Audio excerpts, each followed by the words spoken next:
है वो उसका एक वो बड़ी फेवरेट एक लाइन है, मुझे याद आ रहा है, मैं बता दे रहा हूँ। कमीशन कहता है कि हम आपकी नाक के नीचे से पूछेंगे और आपसे गलत करा देंगे। हम यूपी पीसीएस 2024 पीटी की बात कर रहे हैं इसमें कि क्या हो एक बेहतर रणनीति।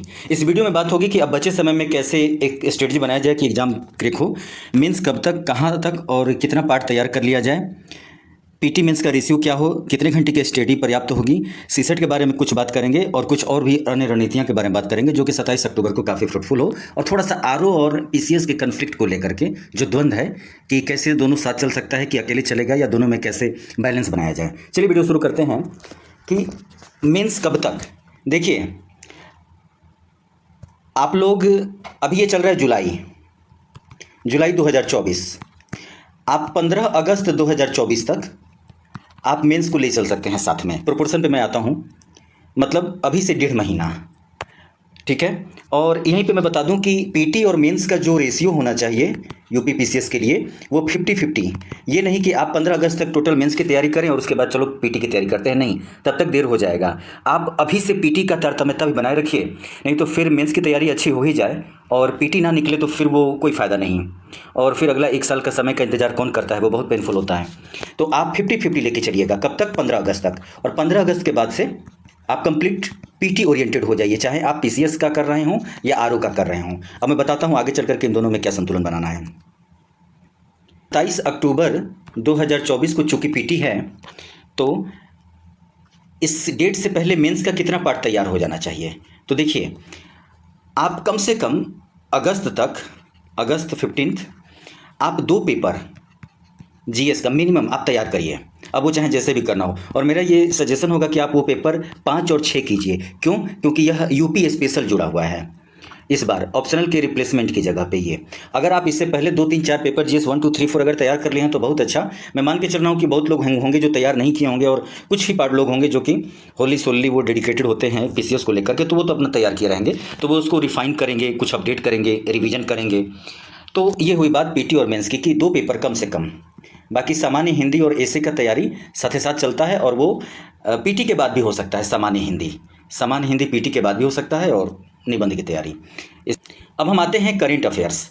देखिए बेशक अक्टूबर में है पीटी, आप गलती क्या करेंगे कि लास्ट में 2 माह या 3 माह पूर्व आप करंट उठाएंगे। नहीं, ये गलती नहीं करना है। आपको अभी मंथली मैगजीन के माध्यम से करंट अफेयर्स को लेकर चलना है, चाहे वो घटना चक्र हो, दर्पण हो, दृष्टि हो, जो भी आपकी फेवरेट मैगजीन हो, या वो एसपीडी हो, सब अच्छी है, लेकिन वो मंथली वाइज लेके जरूर चलिएगा। लास्ट के लिए नहीं छोड़ना है, क्योंकि लास्ट में फिर 20 से 25 दिन पहले, 20-25-30 दिन पहले कंपाइल्ड आता है 6 to 12 मंथ का, ठीक है। वो कंपाइल घटना सर का बहुत बेहतरीन होता है, घटना चक्र भी आई दृष्टि करके निकालती है, तो उसको तो करना ही है, लेकिन ये अभी से मंथली चलना है। इसका सबसे बड़ा फायदा ये होगा कि लास्ट मोमेंट पे आप लोग स्टैटिक पोर्शन को छोड़ करके जो पूरी एनर्जी उठा करके करंट अफेयर्स में दी जाती है ना, तो वही करंट अफेयर्स रिस्पॉन्सिबल हो जाता है पीटी फेल करने के लिए। लास्ट के लिए बचा के नहीं छोड़ना है, क्योंकि लास्ट में सिर्फ हादसे होते हैं, रिजल्ट नहीं आते हैं, लास्ट में सिर्फ हादसे होते हैं। तो इस चीज़ को हमेशा स्मरण रखिएगा। अभी से मंथली आप पर डे ना करंट पढ़े, थर्ड डे, हर तीसरे दिन, हर चौथे दिन 1 घंटा 2 घंटा जरूर दें। हालांकि अगर आप पर डे पढ़ते हैं 10-20 मिनट मैगजीन में, मंथली मैगजीन में, वो अंडरलाइन कर करके, तो वो और बेहतरीन है। और अगर ये हैबिट में आ जाए तो ये बहुत अच्छा, क्योंकि वहाँ पर आपको क्वेश्चन टफ नहीं होते हैं, वहाँ पर आपको ऑप्शन ऐसे बनाए जाएंगे कि आप से गलती वो करा देंगे। कमीशन का एक कहना है, वो उसका एक वो बड़ी फेवरेट एक लाइन है, मुझे याद आ रहा है, मैं बता दे रहा हूँ। कमीशन कहता है कि हम आपकी नाक के नीचे से पूछेंगे और आपसे गलत करा देंगे के बारे में।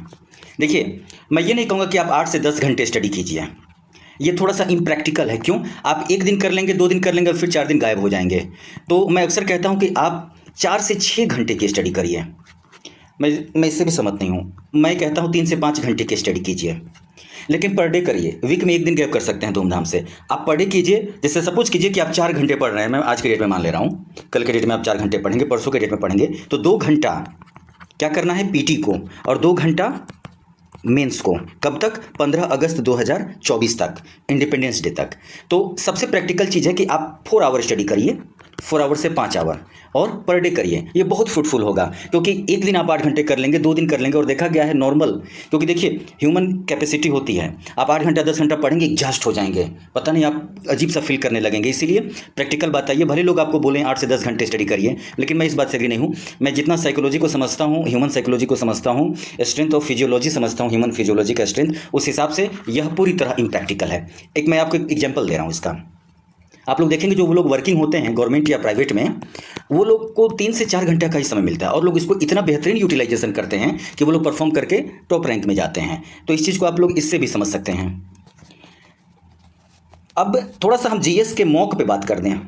मॉक मतलब पीटी का मॉक। देखिए ये मॉक्स बहुत ही वाहियात कॉन्सेप्ट होता है, इसका कोई कॉन्सेप्ट नहीं है, इसको हम पीवाईक्यू से रिप्लेस करते हैं। आप सिंपल पीवाईक्यू ले लीजिए, जैसे यूथ कंपटीशन का हो गया, घटना चक्र का। मैं यूथ कंपटीशन को इसलिए थोड़ा सा ज़्यादा रेफर कर रहा हूँ क्योंकि वो बाईलिंगुआ है, घटना चक्र सिंगल लिंगुआ है, यूनिलिंगुआ है। तो आप पीवाईक्यूज ले लीजिए, उसको बार बार देखिए। मॉक जैसा चीज़ होता कुछ नहीं है, फिर भी अगर कोई विश्वसनीय मॉक आ रहा है मार्केट में, तो उसको आप लोग जुलाई छोड़ दीजिए, अगस्त छोड़ दीजिए, चूँकि अक्टूबर में पीटी है, सितंबर में उठा करके 4 से 6 मॉक टेस्ट सीरीज लगा लेना है। जैसे मार्केट में बहुत से बहुत सी कोचिंग के आते हैं, उसमें से किसी एक कोचिंग को लेकर के कितना, तो 4 से 6। हालांकि देखा गया है कि इन लोग का लेवल बहुत ही वाहियात होता है, लेकिन अब ये लोग थोड़ा सा अलर्ट हो गए हैं। क्यों? क्योंकि ये अपने 150 क्वेश्चन के मॉक में लगभग 75 to 95 अब लोगों के पीवाईक्यू को ही उठा के रख दे रहे हैं। तो इस लिहाज से ये अच्छा है, मैं इसको बेहतर मानता हूँ। अब थोड़ा सा सीसेट की बात कर लेते हैं। अगर आपका सीसेट थोड़ा वीक है, आपको कॉन्फिडेंस नहीं आ रहा है, तो पिछले 5 साल के मतलब 19, 20, 21, 22, 23 इसके आप अभी से इंटरपर्सनल स्किल्स और कम्युनिकेशन स्किल्स को टिक कर लें। टिक कर लेंगे तो सबसे बड़ा फ़ायदा ये होगा कि आपको रिवीजन में आसानी होगी, क्योंकि जो कम्युनिकेशन स्किल्स और इंटरपर्सनल स्किल्स के क्वेश्चन हैं वो रिपीट बहुत होते हैं। और अगर आप लोग उसको 1 बार 2 बार 3 बार 4 बार, 1 बार 2 बार से कुछ होता नहीं है, कम से कम 4 से 6 बार पढ़ना है।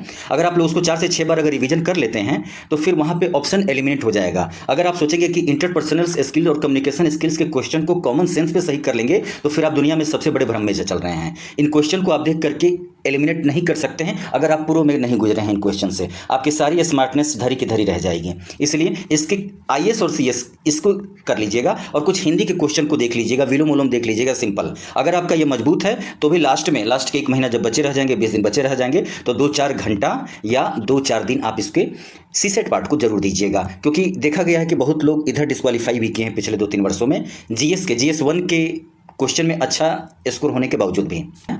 पेड सोर्स को मैं मान के चलता हूं, जैसे लूसेंट हो गया, लूसेंट का सामान्य अध्ययन, जीएस में पॉइंटर, ये घटना चक्र पब्लिकेशन का आता है पॉइंटर, इनको बार बार रिवीजन करते रहिएगा, प्लस पीवाईक्यू।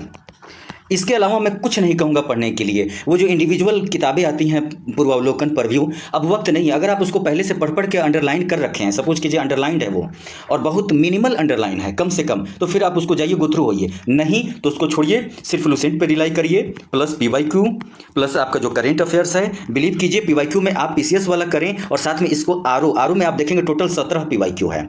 2001 से लेकर के 2000 अभी जो हुआ है वो सब लेकर के हमने देखा, वो 17 पीवाईक्यू है, 17 से 18 उनको भी लगाना है। हालांकि दोनों आरओ के और पीसीएस के क्वेश्चन में कुछ नेचर का डिफरेंसेज है। जैसे आरओ जो यूपी कमीशन ले रही है आरओ की परीक्षा, इसमें मैं देख रहा हूं कि 50% ऐसा पार्ट है जो कभी भी पीसीएस में नहीं ला रही है। ये स्टडी का पार्ट है, मैं उस पर वीडियो बनाऊंगा एक। और कौन सा ऐसा पार्ट है जैसे जितना भी बोरिंग फैक्ट है वो आरओ के खेमे में डाल दिया है कमीशन ने, और जो थोड़ा सा थिंकिंग है, छोटे छोटे फैक्ट हैं, यूनिक हैं, उनको वो पीसीएस में लेके आ गया है। मैं आरओ वर्सेज पीसीएस की बात कर दूं, थंबनेल में भी मैं लगाया हूँ, इस पर छोटी सी बात होगी क्योंकि यह पीसीएस को डेडिकेटेड है, आरओ पे मैं अलग लेकर के आऊँगा। देखिए आप अगर पीसीएस की तैयारी कर रहे हैं तो मैं कहूँगा कि आरओ की तैयारी पैरेलल मत करिए। अब ये आपका पर्सनल डिसीजन है, मुझे लगता है मुझे जो बात कहनी है मैं कह दे रहा हूँ। क्यों? आप बेशक जाकर के अपीयर हो जाइए। अगर आप 27 अक्टूबर की तैयारी कर रहे हैं तो 22 दिसंबर को जाके आप अपीयर हो लीजिए।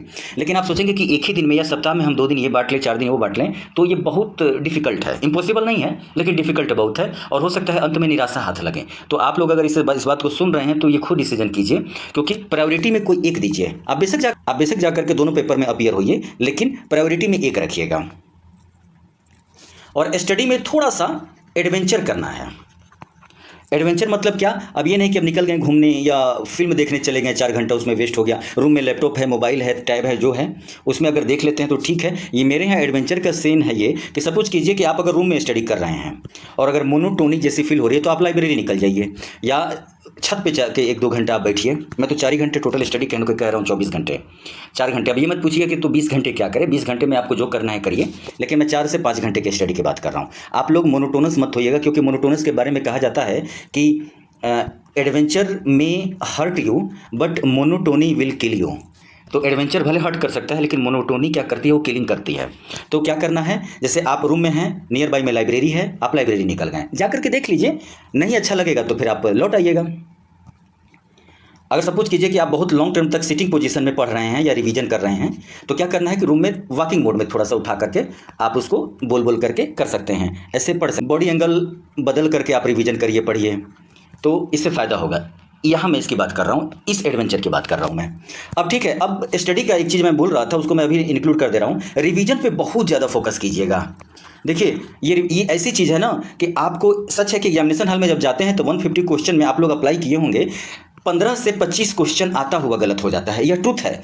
कुछ लोगों को छोड़ दीजिए, लेकिन इस गलती को रोक करके, 15 से 25 वाली गलती को रोक करके अगर हम लोग इसको 5 से 10 कर दें तो बिलीव कीजिए जनरल कट ऑफ से बहुत ज़्यादा स्कोर होगा। 5 से 10 क्वेश्चन की बात हो रही है, स्कोर होगा। चूँकि आप लोग इस बार कट ऑफ देखे ही थे, 94 गया है जनरल का। तो इस बार चाहे सीट कितना भी हो, अगर आप 95 टू 100 के बीच में नहीं रहेंगे तो अपने आप को सेफ नहीं मानेंगे, नहीं मानेंगी। तो इस चीज़ को ध्यान रखना है कि रिवीजन पे बहुत ज़्यादा फोकस करना है। अब हम लास्ट में एक चीज़ पे बात करना चाहेंगे कि आप लोग अपने स्टडी में वाईटी को अवॉइड करिए। वाईटी क्या है, मैं यूट्यूब की बात कर रहा हूँ, क्योंकि मैं अभी बता दूँ कि एक दिन में कितना करंट अफेयर्स इंपॉर्टेंट हो सकता है, 1, 2, 3। अगर आप कहेंगे कि एक दिन में 5-10 करंट इंपॉर्टेंट हो सकता है तो मैं इससे कभी एग्री नहीं हूँ। तो चलो मैं 3 मान लेता हूँ एक दिन में, 5 मान लेता हूँ एक दिन में। 5 करंट अफेयर्स को पढ़ने के लिए या पढ़ाने के लिए कितना मिनट का यूट्यूब पे वीडियो काम जरूरी है, 5 मिनट। आप लोग कल्पना कीजिए कि क्यों आपको 1 से 1.5 घंटा से 2 घंटा का पर डे वीडियो दिया जाता है। आप लोग एक चीज़ नहीं जानते हैं, आज जान लीजिए, इसी चैनल पे आप जानेंगे, कोई नहीं बताएगा। यूट्यूब वर्ल्ड में वॉच आवर होता है, RPM होता है, रेवेन्यू पर माइल। अगर वीडियो 8 मिनट से ज़्यादा का बनती है तो आप देखते होंगे यूट्यूब पे 2 ऐड आता है, एक होता है स्किपेबल आता है, एक नॉन स्किपेबल आता है। 8 मिनट की वीडियो से जब ज़्यादा लेंथ होता है किसी भी वीडियो का यूट्यूब पे, तो उस पर मल्टी लेयर ऐड लगते हैं, ठीक है। तो यह लोग आप अपना ऐड लगा करके बहुत ज़्यादा रेवेन्यू जनरेट करते हैं एडसेंस से, राइट। तो इसलिए वो लोग 2 मिनट की वीडियो की जगह पे आपको 40 से लेकर के लगभग 120 मिनट का वीडियो बनाया जाता है। तो कृपया आप लोग इस का पार्ट मत बनिए, आप लोग को कंज्यूम किया जा रहा है, आप लोग को पता ही नहीं चल रहा है लाइफ का कितना इंपॉर्टेंट चीज़ खत्म हो जा रही है। तो इसीलिए आप लोग को मैं कहता हूं कि यूट्यूब से आप जाइए, बेशक मनोरंजन कीजिए, इंटरटेन कीजिए, चैनल पे जाइए, किसी एजुकेशन चैनल पे इंफॉर्मेशन देखिए और स्टडी आकर के अपने हार्ड बुक से करिए। थिंक कीजिए कि क्या ये channel DCS decoding civil services आपको अगर बता रहा है कि एक दिन में 1, 2, 3 करंट अफेयर्स इंपॉर्टेंट हो सकते हैं, महीना में 90 से 100, मैं नहीं मान सकता हूँ, मैं मानता हूँ महीना में 50 से 60, मंथ में इतने ही करंट अफेयर्स इंपॉर्टेंट होते हैं, तो फिर इंफॉर्मेशन रिट्रीव होगा। तो इसीलिए कृपया करके आप लोग इस चीज़ से बचिए, वरना रिजल्ट होगा नहीं, लेकिन उनका एडसेंस का पैसा बहुत ज़्यादा आता है, वो लोग एक बता रहा है। तो आप लोग कृपया मार्केट का पार्ट मत बनिए, अच्छे से पढ़िए, रिजल्ट लीजिए। इस channel decoding civil services channel का मकसद कभी भी कमर्शियलाइजेशन नहीं है, ये एक स्टूडेंट्स की फीलिंग्स है जो आपके साथ शेयर की जा रही है, और आप लोग इसका फ़ायदा उठाइए। फिर मिलते हैं नेक्स्ट वीडियो में, बहुत बहुत धन्यवाद।